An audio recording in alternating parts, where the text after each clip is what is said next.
Tonight, a Scot is killed in Israel. The family of Bernard Cowan say they're heartbroken. As the conflict in the Middle East intensifies, the First Minister speaks of his concern for family trapped in Gaza. The innocent killing of innocent civilians, whether they are Palestinian or whether they are Israeli, simply cannot be justified.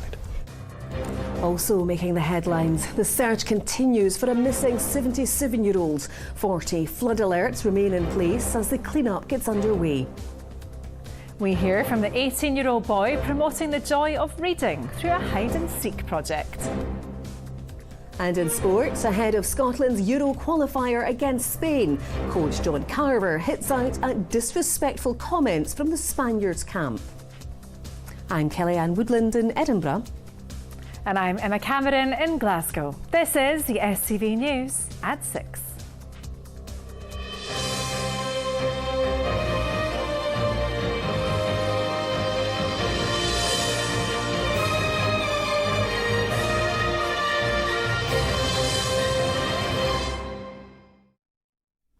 Good evening. It's been confirmed that a Scottish man is among those who lost their lives in the Hamas attack on Israel. 57-year-old Bernard Cowan was originally from Newton Mearns on the outskirts of Glasgow. His family say they're heartbroken. Meanwhile, First Minister Humza Yousaf says his mother and father-in-law are trapped in Gaza as deadly fighting between Israel and Palestine continues. He said that he does not know whether his in-laws, who were visiting from their home in Dundee, will make it through the night. Kay Nicholson has the latest. Bernard Cowan, originally from Newton Mearns in East Renfrewshire, had been living in Israel. Today, his family said they were heartbroken to confirm that he'd been killed in the Hamas attack on Saturday. With such a large Jewish community here in Eastwood, they have been anxious, and unfortunately we've now received the worst news in that one of those who had lived in this constituency has unfortunately been murdered by Hamas on Saturday, and his family will be devastated. We must obviously respect their privacy, but they should know that the whole community is grieving with them. Mr. Cowan is among more than 1,000 people who've died since fighting escalated on Saturday. Israel has ordered a complete siege on Gaza, cutting off electricity, water, food and fuel supplies. The First Minister today condemned the Hamas attack and said he had grave concerns for his in-laws. They've been in Gaza since last week, visiting from their home in Dundee. My father-in-law's mother is 92 years old, frail, elderly. He went to visit her probably for the last time.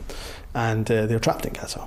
And they're being told by the Israelis to leave Gaza. They're being told that Gaza will be effectively turned into rubble. But they have nowhere to go. They can't leave. Gaza is under blockade. And even with the assistance of the Foreign Office, they cannot guarantee any safe passage to any of the borders. And therefore, you can imagine my wife and I are sick with worry about whether or not, frankly, our parents or my in-laws will survive or not. Meanwhile, Green MSP Maggie Chapman has been heavily criticised for an online post saying that the Hamas attack was a consequence of apartheid. Mr. Yousaf said it'd be terribly crass to reduce the situation in the Middle East to an issue with the Butte House Agreement. As the death toll rises on both sides, tonight there's growing anxiety about what the coming days will bring. Kay Nicholson, STV News. An elderly man is missing in Highland Perthshire after record-breaking rainfall and flooding over the weekend. It comes after 52 flood warnings and 2 severe flood warnings were put in place across the country. Elsewhere, Operation Clean-up is still underway for hundreds of homes and businesses after the heavy rain caused flooding and landslides. Well, the Met Office weather warnings from the weekend have now lifted. A yellow warning of heavy rainfall in western parts of the country has been issued for tomorrow, as Caitlin Hutchison reports.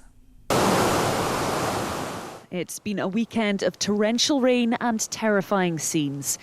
Here on the River Tay this morning, rescue teams continued their search for an elderly man thought to have been swept away by floodwaters. Further south, it was a close call for these cars and trailers, abandoned after thousands of tonnes of mud went down a hillside. Oban Mountain Rescue were involved in securing the area, but the road, which acts as a crucial link between Loch Gilphead and Oban, is still blocked, and that's a huge blow for local businesses. There's never been a landslip, not in my time here.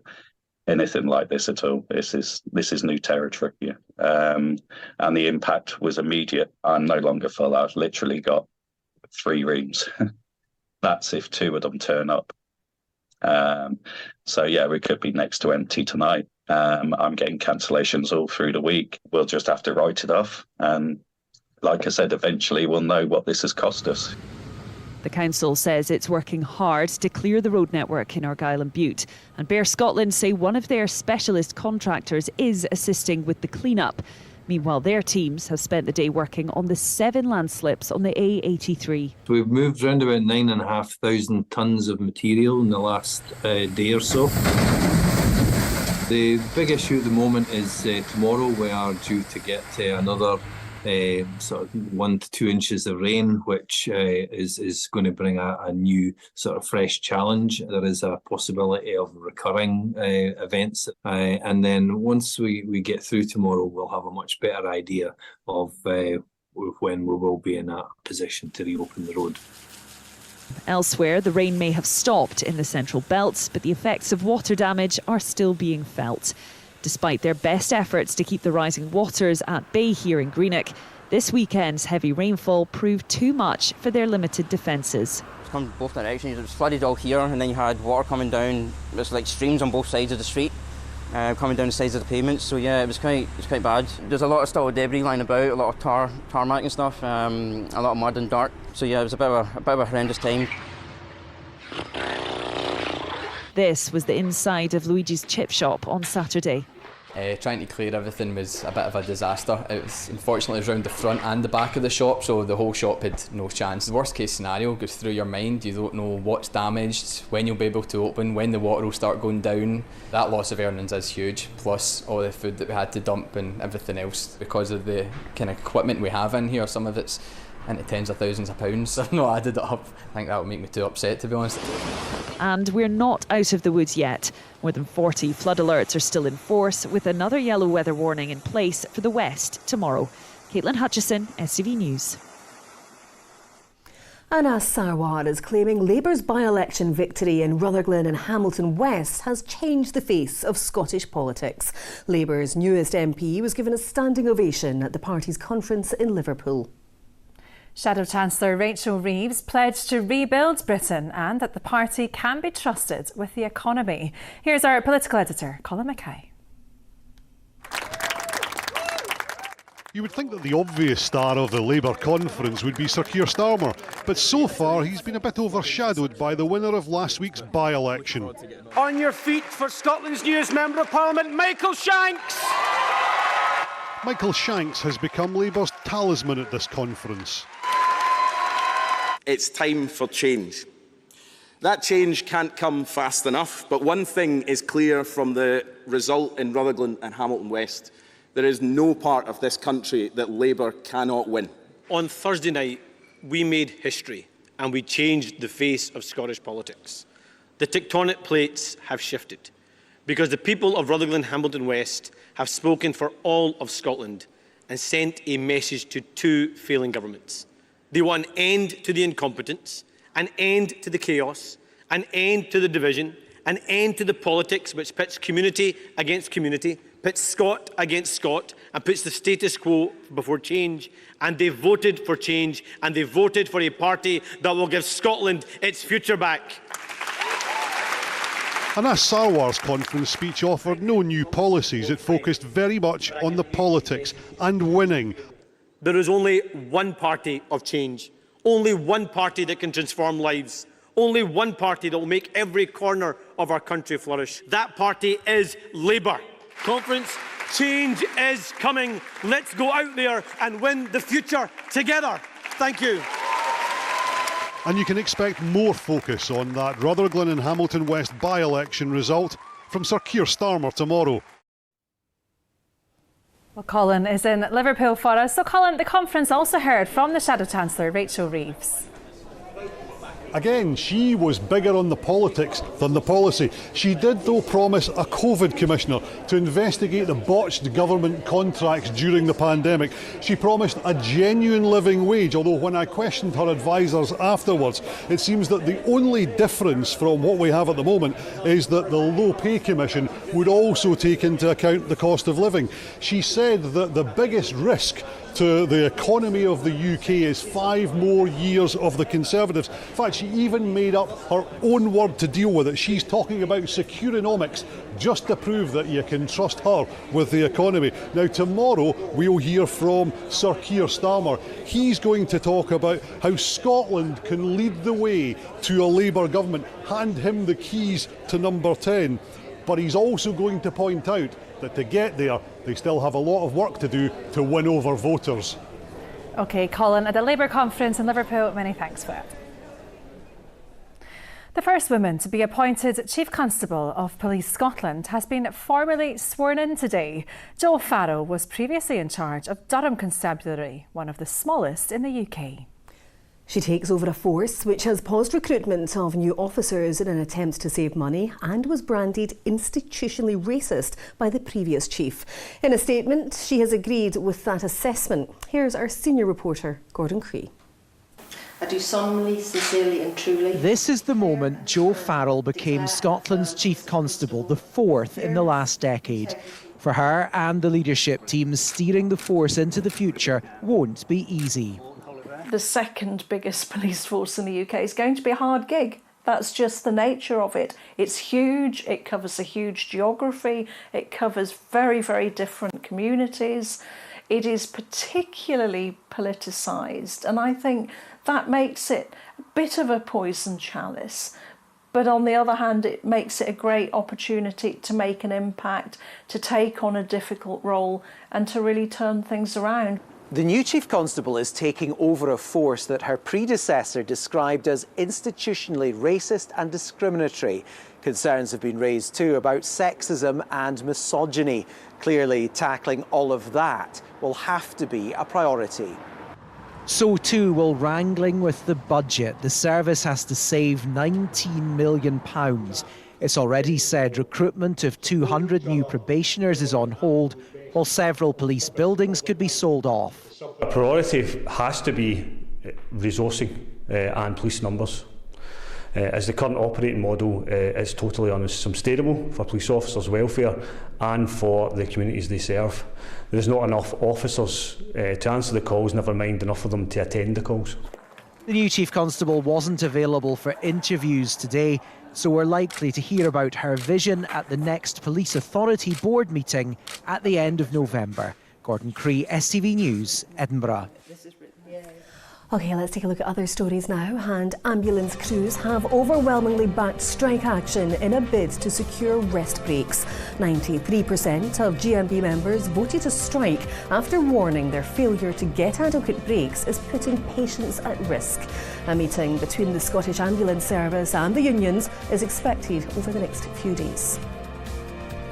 Almost £1 million has been paid to those affected by a fatal train derailment near Stonehaven 3 years ago. Driver Brett McCulloch, conductor Donald Dinney and passenger Christopher Stutchbury died when the train hit a landslide in August 2020 after heavy rain. Network Rail pled guilty to a series of failings last month. Now, an 18-year-old boy living with complex learning difficulties is promoting the joy of reading through a creative hide-and-seek project. Grant McTaggart from West Kilbride in North Ayrshire hides his old books in parks across Scotland for other children to find. So far, his books have been found by hundreds of people, with many hiding them again in even more exotic places, as Brandon Cook reports.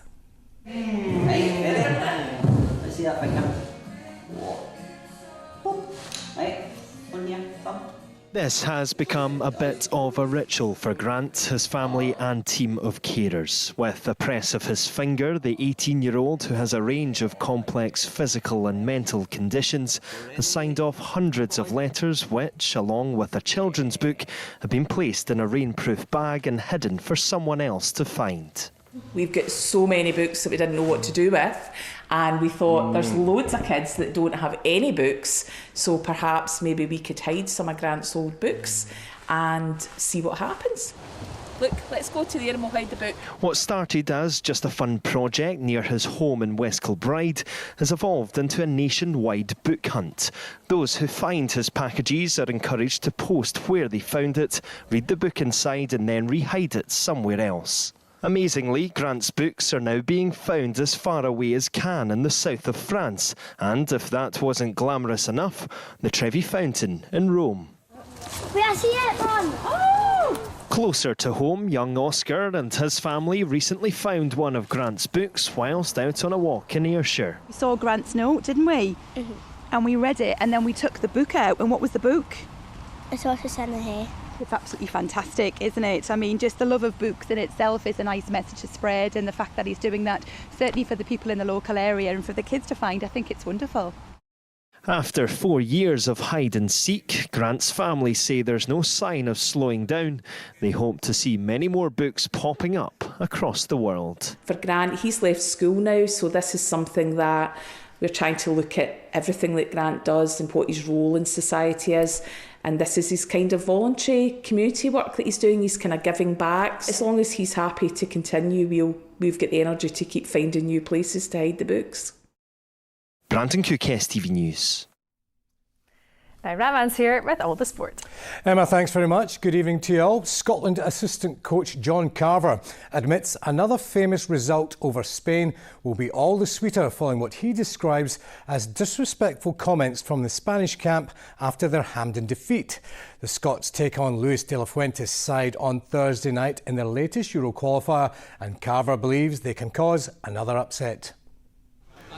This group of players have got Scotland to within touching distance of next summer's Euros. A draw or a win against Spain on Thursday night will guarantee qualification. After the Scots' stunning victory over the Spaniards in March, Spanish midfielder Rodri described Scotland's football as rubbish and accused the players of time wasting. These comments have annoyed Steve Clarke's coaching staff. I've got to be honest, I didn't like it. I thought it was disrespectful, but, you know, it was their prerogative to say whatever they want to say. Whether they wanted to use that as an excuse, I don't know. But as far as I'm concerned, it agitated me. And I'm sure it would have got to some of the players. John, would you see those comments as sour grapes on their part then? Yeah, if I'm being honest, from my personal point of view, yeah. Because, you know, we beat them fair and square. Scott McTominay netted both goals against Spain at Hampden. Hope I'm here to see him achieve whatever, 70, 75, even 100 caps. It'd be fantastic, because he deserves it. He loves playing for Scotland, as all the guys do. They love being here, they love being part of this. So the more caps we get in the group, I think the more experience we get and the better we'll be. Ryan Jack has withdrawn from the squad through injury, with no replacement added.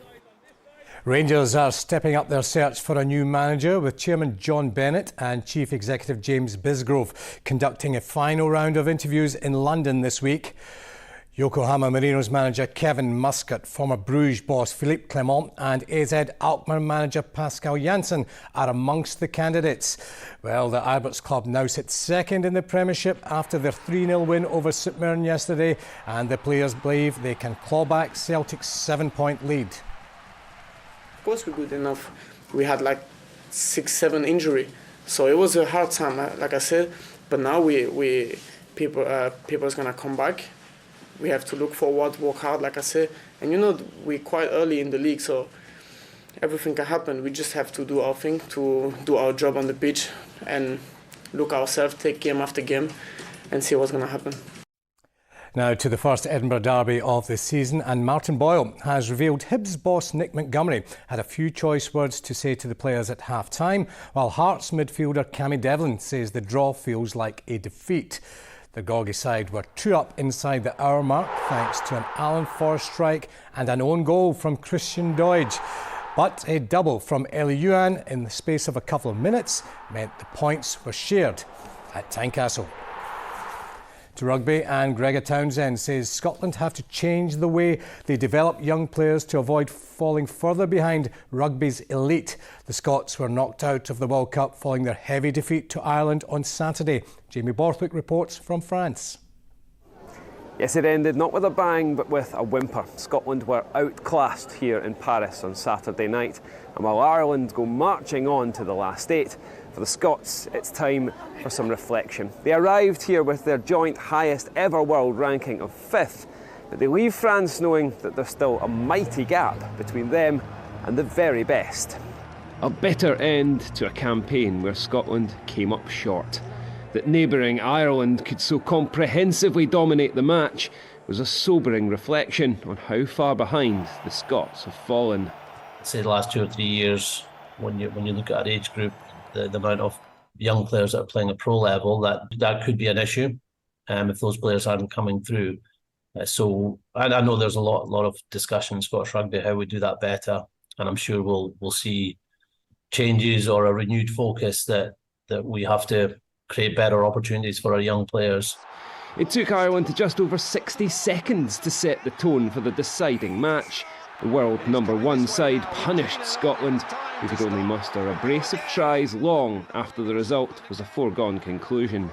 Probably feeling I've never really felt like after a game of rugby. I was just really disappointed. Didn't know what to say to my teammates or anything like that. Just, really disappointed. Going in at half time, we wanted to fight as a team, finish with a bit of pride and show everyone that's come out to support us and everyone back home, what it means to us. Scotland have got to be creative. They've got to think slightly differently compared to other nations given the resources they have. It's not just Scotland, it's every other team that's trying to play catch up really with Ireland, France and South Africa and New Zealand. The party will go on in France without Scotland. The challenge of facing the top 2 sides in the world proved a step too far. Jamie Borthwick, STV News, Paris. Yes, a hugely disappointing result on Saturday. That, folks, is all your sport tonight. I'll see you again tomorrow. All right, thanks very much, Rahman. Well, we talked about the flooding earlier, a weekend of dreadful weather. Let's get more detail now from Philip. Hello and a very good evening to you. Well, what a weekend it's been for many of us. On Saturday, several locations broke their previous wettest October day on record. Dunstaffnage in Argyll and Bute recorded 68.8 millimetres of rainfall in 24 hours, beating the previous record of 59.5 millimetres held since October 1971. Aviemore saw 47.2 millimetres, its wettest October day since 2014, while Strathallan in Perthshire recorded 59.6 millimetres. Still a lot of weather to get through this week. Let's take a look at the forecast. It's looking like a chilly one.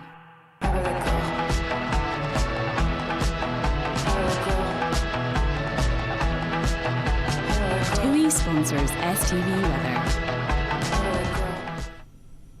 Well, overall today has been a lot quieter and a lot drier, certainly compared to the weekend we've just experienced. But there is still quite a lot of weather to get through this week. Through Tuesday, Wednesday, Thursday, we'll have a mixture of sunny spells and some scattered blustery showers. It will be feeling quite windy at times, some strong winds associated with low pressure systems to the north of us. By the weekend, our wind direction changes. We'll start to drag in cold Arctic air from the north, so it will be feeling colder. We'll see some frosty nights and, dare I say it, some wintry showers, but mostly on higher ground. Back to just now, and as we head through this evening and overnight, we'll see some patchy light rain and drizzle arriving from the west by midnight. Through the early hours of tomorrow morning, the cloud will thicken, becoming fairly widespread across the country, and then we start to see this band of heavy and persistent rain moving in. All the time, the winds are strengthening overnight. By dawn, it will be feeling quite blustery, so with the cloud, the rain and the winds, temperatures not dropping too far, most places staying in the teens.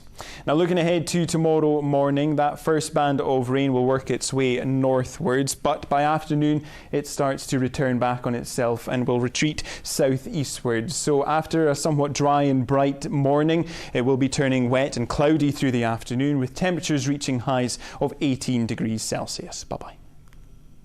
TUI sponsors STV Weather.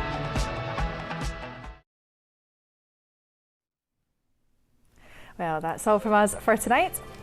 And don't forget, Ewan will bring you Scotland tonight just after the late news at 10:30. But from all of us here, bye-bye. Bye-bye.